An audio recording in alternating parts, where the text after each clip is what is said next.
Hola, ¿cómo andan? En este video vamos a hablar sobre un órgano que se extiende desde la faringe hasta la cavidad abdominal. Este es el esófago. Mencionaremos sus diferentes características y sus relaciones en su extenso recorrido. Detallaremos brevemente tanto su vascularización cuanto su inervación. Antes de empezar con la clase, para los amantes de los epónimos, vamos a dejar a mano un glosario al final del video con la mayor cantidad de ellos relacionados con el tema. Vale aclarar que la mayoría del vocabulario utilizado será la nomenclatura internacional. Como objetivos, nos planteamos describir la configuración interna y externa del esófago y describir su irrigación, inervación, drenaje venoso y linfático. El esófago es un conducto músculo-membranoso con dirección longitudinal destinado a conducir los alimentos desde la faringe hasta el estómago. El límite superior comienza a nivel de un plano horizontal en el borde inferior del cartílago cricoides, a la altura del cuerpo de la sexta o séptima vértebra cervical. En la mujer es levemente más superior que en el hombre. Exteriormente, el límite está representado por el borde inferior del fascículo cricoides del músculo constrictor inferior de la faringe y el nervio laríngeo recurrente que penetra debajo de este borde. Se toma como punto de referencia limitante. El límite inferior está dado por un orificio circular llamado cardias, que se comunica con el estómago. Exteriormente, este límite se marca por la angulación en el borde izquierdo del esófago y la tuberosidad gruesa del estómago, llamada escotadura del cardias o incisura de His.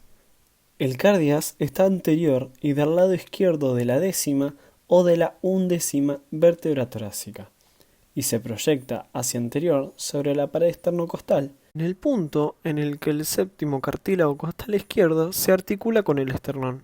Este órgano ocupa la parte inferior del cuello, luego desciende por el tórax, hundido en la porción más profunda del mediastino a más de 12 centímetros del plano esternal en un eje anteroposterior, anterior a la columna vertebral.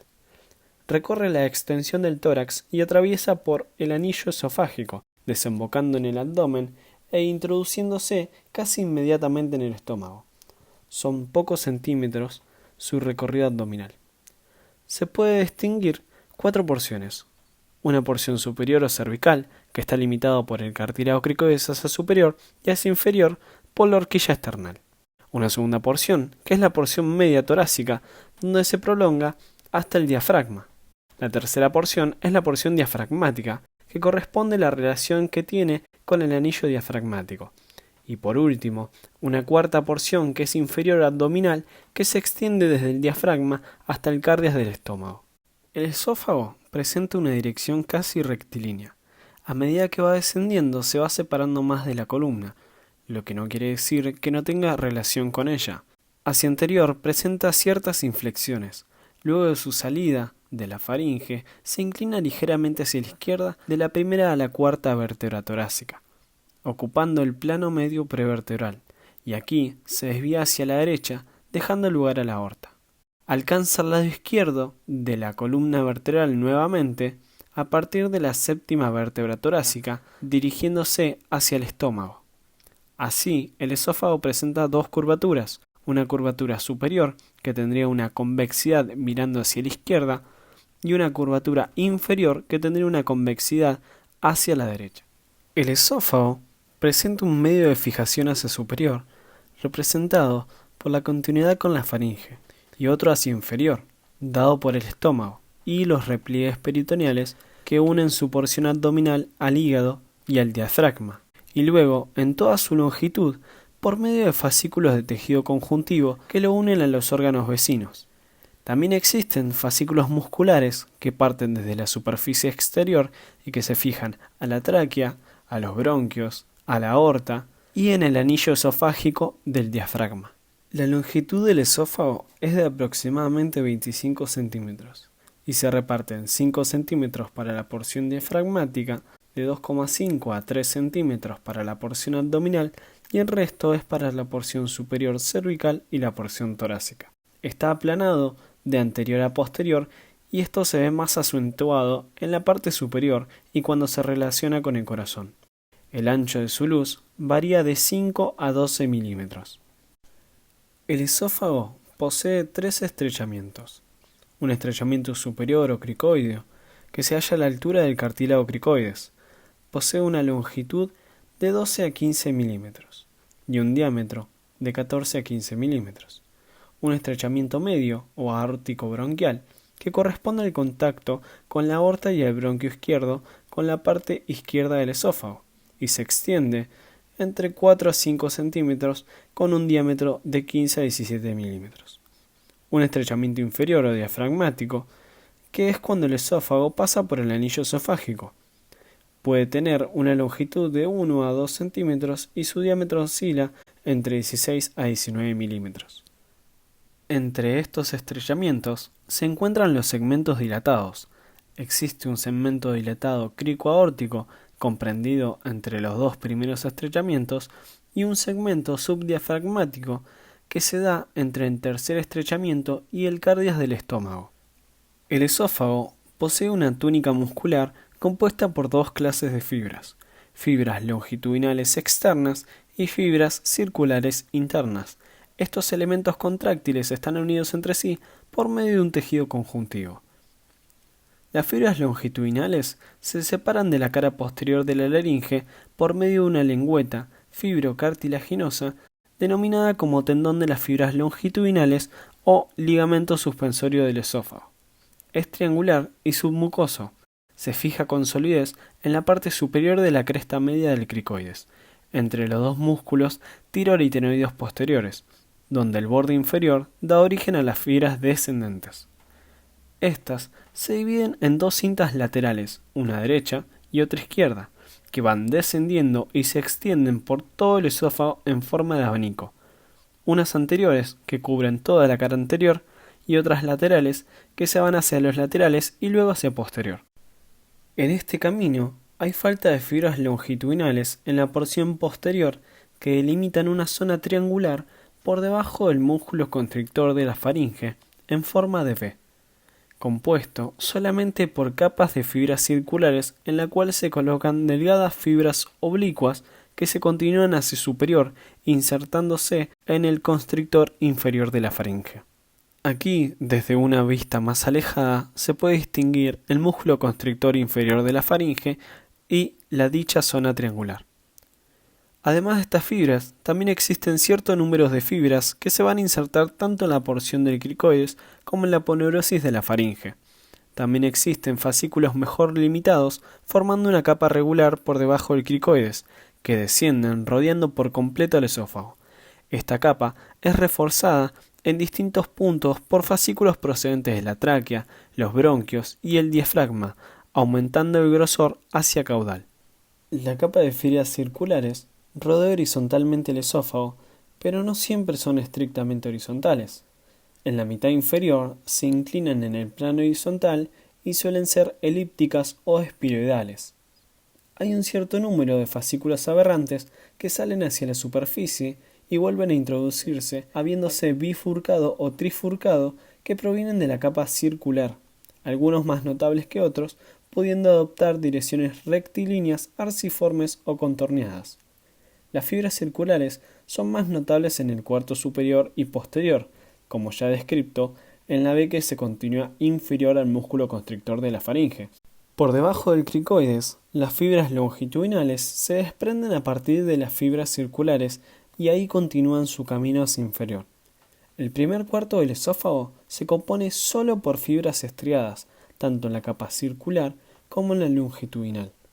En el segundo cuarto comienzan a aparecer fibras de músculo liso que van aumentando a medida que desciende, y paulatinamente van a ir sustituyendo a las fibras del músculo estriado, encontrando únicamente músculo liso en su mitad caudal. El predominio de las fibras estriadas se da más en la cara posterior. A su vez, esta diferencia de predominio de fibras estriadas se mantiene aún más en la capa longitudinal que en la circular.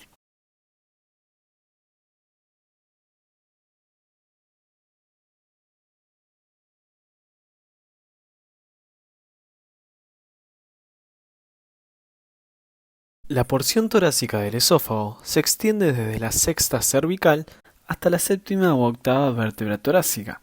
Está contenido en el mediastino posterior, rodeado de órganos que lo ocultan y acompañan.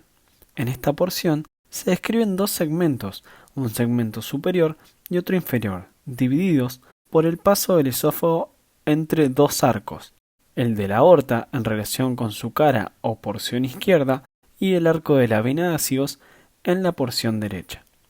Entonces, la porción superior será la porción supraaórtica y la porción inferior será la interácigo-aórtica.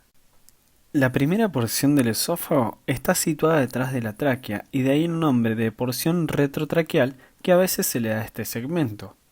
Y la segunda porción está detrás del pericardio y por eso también se la llama retropericárdica. Refiriéndonos a la porción supraaórtica o retrotraqueal, esta se extiende desde C6 hasta T4-T5, transitando posterior a los grandes vasos, y se abre camino entre las dos pleuras mediastínicas derecha e izquierda. Por delante, el esófago está íntimamente unido a la porción membranosa de la tráquea, unido por fascículos conjuntivos y fibras musculares lisas, cuyo conjunto constituye el músculo tráqueo-esofágico, que forma un fascículo que nace del tejido fibroso elástico de la pared posterior de la tráquea y se inserta en el esófago, formando cordones de 2 a 3 centímetros de longitud. Hacia posterior, el esófago está separado de la columna vertebral por un tejido del mediastino posterior que se continúa directamente con el tejido celular de la región prevertebral. La cara izquierda del esófago se relaciona con dos vasos gruesos. El primero es la arteria carótida común izquierda que asciende en paralelo al esófago. Algo detrás de esta arteria está la primera porción de la arteria subclavia izquierda, que está en contacto con el borde externo del esófago. Entre estas dos arterias se encuentra el nervio vago izquierdo, que cuando cruza la cara anterior de la aorta deja un ramo recurrente, que es el laringio recurrente izquierdo, que tiene íntima relación con el esófago, alojándose en un ángulo diedro formado por la tráquea y el esófago, denominado conducto tráqueo-esofágico. A la derecha, el esófago es rebasado por la tráquea, acompañados a cierta distancia por el tronco arterial brachiocefálico y el origen de las arterias subclavia y carótida común derecha. El nervio vago derecho, después de haber pasado entre la arteria y la vena subclavia derecha, origina el nervio laringio recurrente derecho, que a diferencia del izquierdo no tiene relaciones muy cercanas con el esófago torácico. A la derecha e izquierda, todas las relaciones que hemos nombrado separan el esófago de la cara mediastínica de la pleura. En su primera porción, en relación a la abertura del tórax del lado izquierdo, el esófago está contactando directamente la pleura por medio de un triángulo, limitado hacia inferior por el arco aórtico, hacia anterior por la arteria subclavia izquierda y hacia posterior por el relieve de los cuerpos vertebrales. Bueno, ahora vamos a hablar de la porción interácigo-aórtica o retropericárdica, que se extiende desde la quinta hasta la séptima u octava vértebra torácica. El esófago se continúa entre el pericardio, recordemos que contacta con el pericardio fibroso, no con el seroso, y la columna vertebral. Este es un espacio que mide aproximadamente 6 centímetros en un eje anteroposterior. Las pleuras mediastínicas al principio están separadas y se van aproximando lentamente a medida que el esófago se separa de la columna vertebral. Al principio, en relación a la línea media, se encuentra desplazado hacia la derecha por el arco aórtico y luego se insinúa detrás de él, interponiéndose anterior del plano vertebral. A la altura de la séptima vértebra torácica, el esófago vuelve a ser mediano y luego pasa a la izquierda penetrando en el diafragma, quedando anterior y cada vez más distante a la columna, describiendo así una ligera curva de convexidad hacia la derecha. Hacia anterior, cuando el esófago abandona la tráquea y cruza el origen del bronquio izquierdo, se extiende una gran cantidad de ganglios linfáticos intertráqueo-bronquiales. Debajo del bronquio izquierdo, el esófago se hace retrocardíaco. La cara posterior del pericardio contacta sobre una superficie lisa y plana que corresponde al fondo de saco de Haller o seno oblicuo del pericardio. Hacia posterior, el esófago se sitúa junto a la columna vertebral y la abandona a la altura de la cuarta vértebra torácica para dirigirse hacia anterior, quedando separado de esta por 3 o 4 centímetros de distancia. La aorta es quien separa ambos, que primero cruza por su cara izquierda y termina su arco pasando por detrás del esófago. En este momento, la aorta quedará en relación a la columna vertebral adherida a ella, mientras que el esófago se alejará cada vez más. La aorta y el esófago delimitan un triángulo. Hacia anterior encontramos el esófago, hacia posterior la aorta y la base corresponde al diafragma.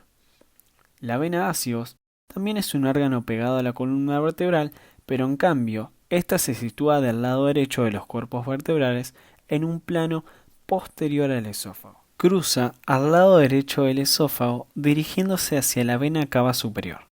La vena hemiácidos accesoria cruza la cara posterior del esófago de izquierda a derecha a la altura de la séptima o octava vértebra torácica para llegar a la vena ácidos. El tronco común de las venas intercostales izquierda cruza de igual manera la cara posterior del esófago, pero por encima de este tronco de la vena hemiácidos accesoria. El conducto torácico también está en relación a la columna vertebral. Sigue un trayecto ascendente pasando por detrás de los vasos intercostales, por lo que es retroesofágico. Los nervios vagos se encuentran alejados del esófago en la parte superior, pero después de haber cruzado la cara posterior de los pedículos pulmonares, el vago derecho llega al borde derecho del esófago, resbala oblicuamente a la cara posterior del esófago a medida que desciende. De manera contraria, sucede esto con el vago izquierdo, que se ubica en la cara anterior del esófago. El segmento diafragmático o frénico también es llamado travesía diafragmática. Es corto y mide de 10 a 15 milímetros. Atraviesa el hiato esofágico del diafragma a la altura de T10, acompañado por los dos nervios vagos. En este punto hay un intercambio de fibras musculares entre el esófago y el diafragma. Se encuentra anterior al paso de la aorta por el diafragma. En esta región las arterias frénicas inferiores se encuentran a 1 centímetro del hiato esofágico. Haciendo un repaso de sus relaciones posteriores, desde una vista posterior, se puede observar la íntima relación que posee con el conducto torácico, la arteria aorta y por último la vena ácigos con la desembocadura de la vena hemiácigos. Del lado derecho se puede destacar las relaciones que posee con los dos vagos en su recorrido y cómo hacia anterior posee una relación íntima con la tráquea y con el pericardio que envuelve al corazón. Las arterias que irrigan el esófago proceden de varios orígenes. La porción cervical está irrigada por las arterias esofágicas superiores proporcionadas por la arteria tiroide inferior, rama de la subclavia. En el tórax, las arterias bronquiales, la aorta torácica y las intercostales posteriores originan a las arterias esofágicas medias. En el abdomen, las arterias frénicas inferiores, la gástrica izquierda y gástrica posterior, originan las arterias esofágicas inferiores. El drenaje venoso proviene del plexo periesofágico, que se divide en 3 porciones como la arterial: las del cuello, que desembocan en las tiroides inferiores, las torácicas, en las venas frénicas superiores, las bronquiales, las pericárdicas y en las ácigos, que a su vez desembocan en la vena cava superior. Y por último, las de la porción abdominal desembocan en la gástrica izquierda. Según un discípulo de Testud, 1/3 del drenaje venoso del esófago desemboca en la gástrica izquierda, mientras que 2/3 en las demás venas. El sistema portohepático drena las porciones del tubo digestivo y el sistema de las cavas drenan lo que es la circulación sistémica. En los extremos del tubo digestivo y en las paredes abdominales existen vénulas que permiten anastomosis entre estos dos sistemas. Estas anastomosis pueden hacerse más evidentes y voluminosas cuando el sistema portohepático no permite el paso de sangre del intestino al hígado, por lo que esta sangre es derivada al sistema de las cavas. Existen anastomosis digestivas, parieto-peritoneales y parietales o periumbilicales. Las anastomosis esofágicas están dentro de las digestivas y se dan a partir de las venas de la gástrica izquierda que pertenecen al sistema porta con las venas inferiores del esófago y las frénicas tanto inferiores como superiores que pertenecen al sistema de las cavas. Los vasos linfáticos de la porción cervical del esófago desembocan en los nódulos linfáticos cervicales laterales profundos.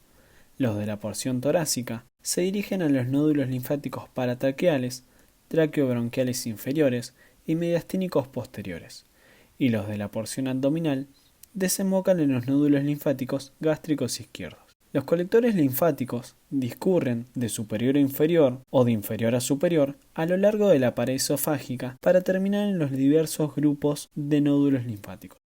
Los nervios proceden del tronco simpático y de los nervios vagos, formando así plexos esofágicos que le van a dar la inervación autónoma al esófago.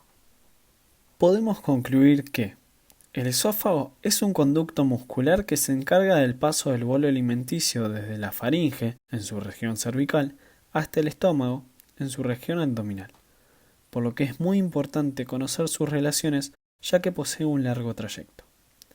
Se compone por tejido muscular liso y esquelético, distribuido entre las fibras longitudinales y circulares, y dependiendo de la altura donde se encuentre, siendo superior o inferior, posee distintos porcentajes de este tejido muscular liso o esquelético.